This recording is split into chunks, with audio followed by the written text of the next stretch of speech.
السلام علیکم ناظرین، ہم روزوں کے بارے میں پڑھ رہے تھے، اللہ پاک کے احکامات۔ تو یہاں ہم نے کل پڑھا، اس سے جو پہلے ہمارا لیسن تھا کہ جب روزہ افطار ہو جائے تو تم اپنی بیویوں سے ملاقات کر سکتے ہو۔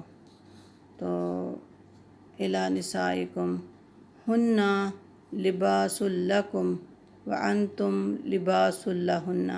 اللہ پاک نے میاں بیوی کو ایک دوسرے کا لباس قرار دیا۔ لباس زینت ہوتا ہے انسان کی، تو اللہ پاک کتنی محبت کرتا اپنے بندوں سے، میاں بیوی کو ایک دوسرے کا لباس قرار دیا۔ ماشاءاللہ ماشاءاللہ۔ علم اللہ انکم کنتم تختانون انفسکم۔ یہ سب ہم پڑھیں گے انشاءاللہ، آہستہ آہستہ ریڈنگ کریں گے اور اس کا ترجمہ ہم دیکھتے جائیں گے، کیونکہ ہم نے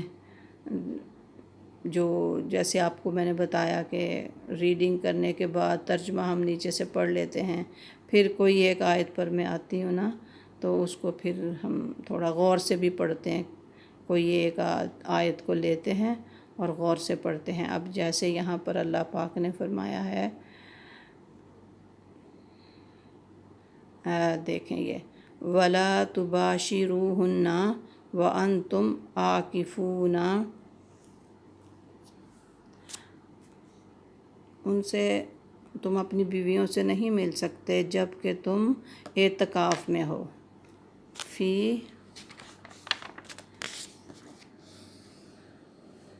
المساجد، مسجدوں میں ہی آدمی لوگ جا کے بیٹھتے ہیں نا اعتکاف پہ۔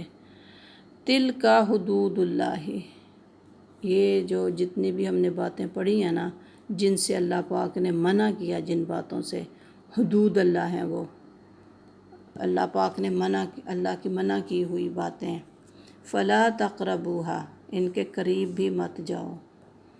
تو اللہ پاک نے جس بات سے منع کر دیا اس سے سختی سے منع ہونا ہے۔ کذالک یبین اللہ آیاتہ للناس، اسی طرح اللہ پاک اپنی باتیں واضح کرتا ہے انسانوں کے لیے، للناس لعلہم یتقون، تاکہ وہ پرہیز اور متقی بن جائیں، اللہ سے ڈرنے والے۔ ولا تأکلوا اموالکم، جی اب یہ روزوں کی تو بات ہو گئی، ابھی مال ایک دوسرے کا جو ہے نا وہ اس کے بارے میں اللہ پاک نے جو حکم دیا، ولا تأکلوا اموالکم بینکم بالباطل، ایک دوسرے کا مال غلط طریقے سے مت کھاؤ، مت دیکھو ایک دوسرے کے مال کی طرف، جو چیز تمہاری وہ تمہاری، جو کسی دوسرے کی ہے وہ کسی دوسرے کی ہے۔ تو بالباطل، غلط طریقے سے، وَتُدْلُوا بِهَا إِلَى الْحُكَّامِ لِتَأْكُلُوا فَرِيقًا مِّنْ أَمْوَالِ النَّاسِ بِالْإِثْمِ وَأَنْتُمْ تَعْلَمُونَ، ایسے ہی کسی کی غلط دے دینی، شہادت دے دینا کسی کا کام کرانے کے لیے، الٹے پلٹے کام کرنے، اور بس مال جو ہے نا کسی کا وہ غلط طریقے سے ہم ہڑپ کر جائیں، تو یہ اللہ پاک نے سختی سے منع کیا۔ آپ اس کو بار بار پڑھیں گے اور سمجھیں گے، اور اللہ پاک فرما رہے ہیں کہ تم جانتے ہو، وَأَنْتُمْ تَعْلَمُونَ، تم اس بات کو بڑے اچھے طریقے سے جانتے ہو کہ یہ تمہارا مال نہیں ہے، تو منع فرمایا اس بات سے کہ دوسرے لوگوں کا مال غلط طریقے سے مت کھاؤ، محنت مزدوری کرو، جو تمہارا حق بنتا ہے وہ تمہیں ملے گا۔ تو چلیں ابھی ادھر ہم ختم کرتے ہیں آج کا لیسن، انشاءاللہ آگے پڑھیں گے۔